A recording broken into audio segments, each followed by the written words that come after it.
is Rahul Negi and you are watching me on the Scholar's Guide. So in the last video we have completed reliability and its type. Now the topic comes following reliability is validity. Because अगर reliability आपने check कर ली है then you have to check validity. Okay. So the topic is validity.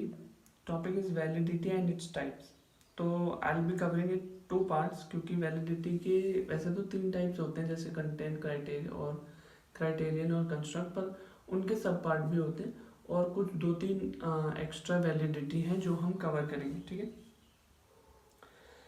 Now definition अगर हम देखें, validity refers to the extent to which measurement instrument actually measures what it is intend to measure. मतलब measurement instrument क्या measure करना चाहिए और अगर वो मेजर करता है then we call it validity. Example से समझेंगे. इफ अ क्वेश्चनर क्लेम्स, अगर क्वेश्चनर क्लेम करता है to measure financial literacy, if a questioner claims to measure financial literacy,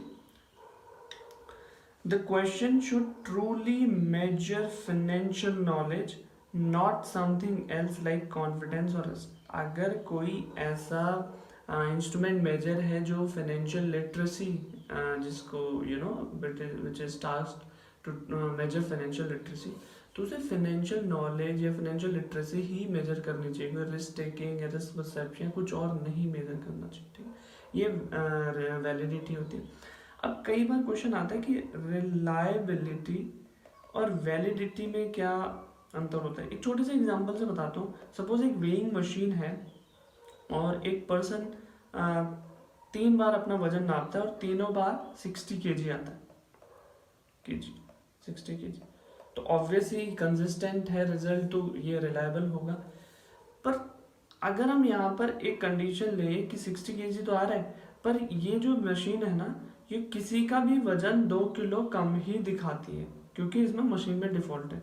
तो आना तो 62 kg था पर आ 60 रहा है. 60 ठीक है, रिलायबल है पर वैलिड नहीं है ना, क्योंकि वजन तो उसका 62 kg है. क्यों वैलिड नहीं है? क्योंकि मशीन में खराबी. ठीक है.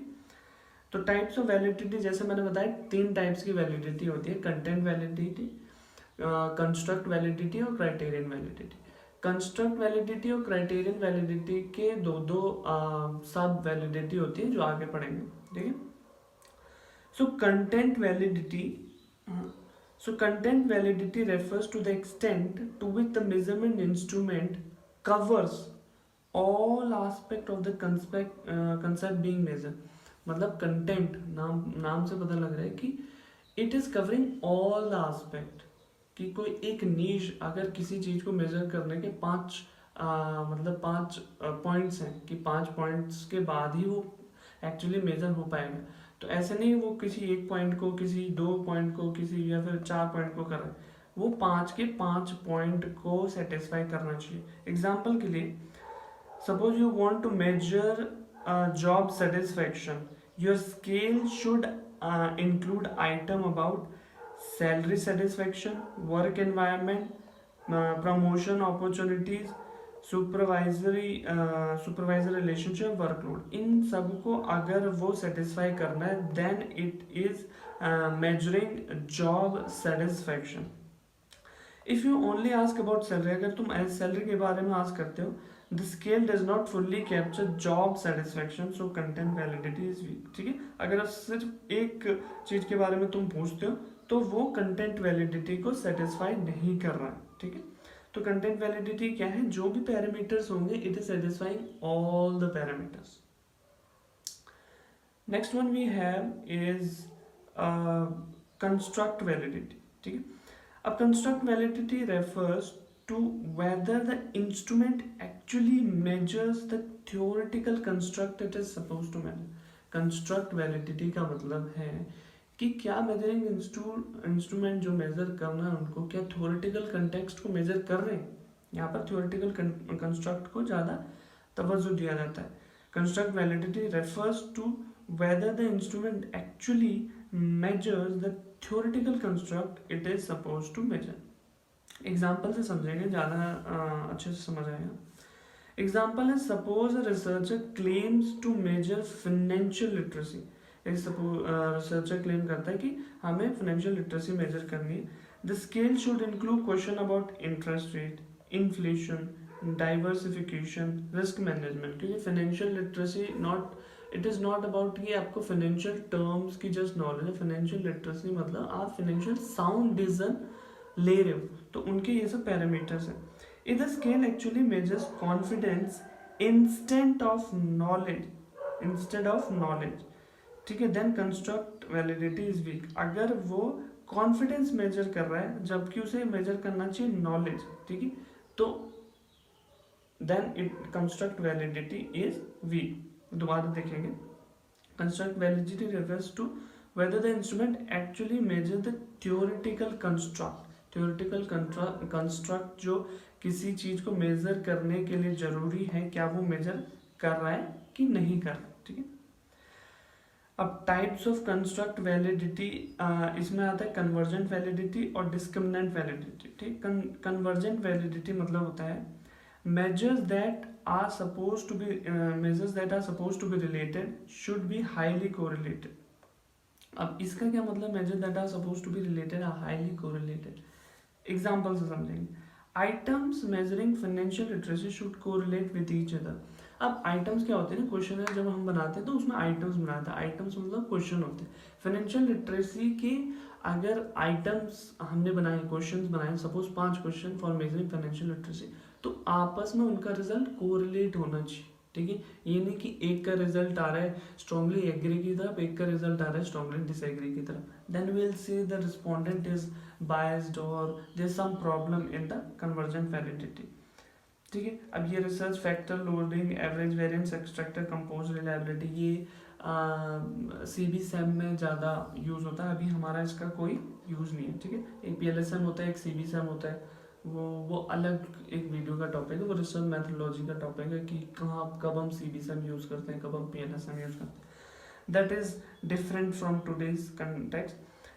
कन्वर्जेंट वैलिडिटी दोबारा देखते हैं, measures that are supposed to be related should be highly correlated. जो चीज़ें आपस में रिलेटेड होनी चाहिए, जो एक चीज़ को मेजर करने के लिए, जैसे फाइनेंशियल लिटरेसी को मेजर करने के लिए अलग अलग आइटम हैं, तो इन सब का रिजल्ट कोरिलेट करना चाहिए। ये नहीं कि एक का रिजल्ट पॉजिटिव की तरफ जा रहा है, एक का रिजल्ट नेगेटिव की तरफ जा रहा है, नहीं। कन्वर्जेंट में अगर आइटम कोई है तो these all items should correlate, ठीक है। नाउ डिस्क्रिमिनेंट वैलिडिटी, अब इसके ऑपोजिट आ जाता है किसके, convergent validity. Measure that represent different construct. अब कंस्ट्रक्ट क्या होते हैं, जैसे फाइनेंशियल लिटरेसी एक कंस्ट्रक्ट हो गया, रिस्क परसेप्शन एक कंस्ट्रक्ट हो गया। हमारा कुछ ऐसा रिलेशन है जिसको हम फाइंड आउट कर रहे हैं, तो ये 2 कंस्ट्रक्ट है जिनको हम मेजर करने। तो इनके जो आइटम होने चाहिए ना, इनको जो आइटम होंगे ये आपस में कोरिलेट नहीं होने चाहिए। ये मतलब होता है क्या, डिस्क्रिमिनेंट वैलिडिटी का। Measures that represent different construct, कोई फाइनेंशियल लिटरेसी को कर रहा है, कोई रिस्क परसेप्शन को कर रहा है, should not highly correlate, should not be highly correlated. ये आपस में कोरिलेट नहीं करने चाहिए। अगर फाइनेंशियल लिटरेसी के अलग अलग आइटम है, मैं कह रहा हूँ ये आपस में कोरिलेट करने चाहिए, तो ये मैं किसकी बात कर रहा हूँ, कन्वर्जेंट वैलिडिटी की। अगर मैं कह रहा हूँ फाइनेंशियल लिटरेसी, रिस्क परसेप्शन, इनके जो आइटम्स हैं, ये आइटम्स इससे कोरिलेट नहीं होने चाहिए, तो मैं किसकी बात कर रहा हूँ, डिस्क्रिमिनेंट वैलिडिटी की, ठीक है। एग्जाम्पल के लिए देखेंगे, एक सेकेंड, हाँ, एग्जाम्पल के लिए देखेंगे, financial literacy and risk tolerance should be distinct construct, ठीक है। इनके डिस्टिंक्ट कंस्ट्रक्ट, तो इनके आइटम भी आपस में कोरिलेट नहीं होने चाहिए। अब बाकी ये रिसर्च के पॉइंट ऑफ व्यू से ये कोई इंपॉर्टेंट नहीं है, और इम्पॉर्टेंट तब है जब आप PhD में एडमिशन ले लेते हो, डेटा कलेक्ट कर लेते हो, उसके बाद एनालाइज करते हो, फिर इसका काम होता है। अननेसेसरी हम क्यों उस चीज़ पे ध्यान दें, ठीक है।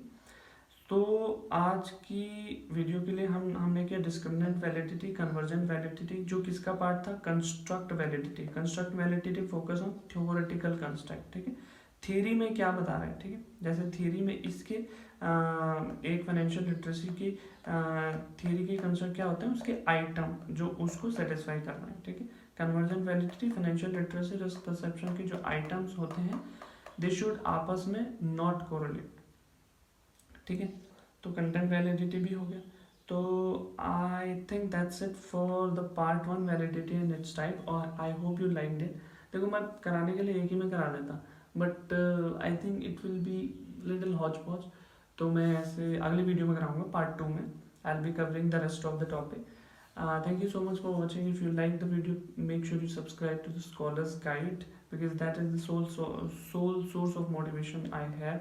Comment down your valuable suggestion. I'll be reading all the comments, and thank you so much for watching. Bye bye.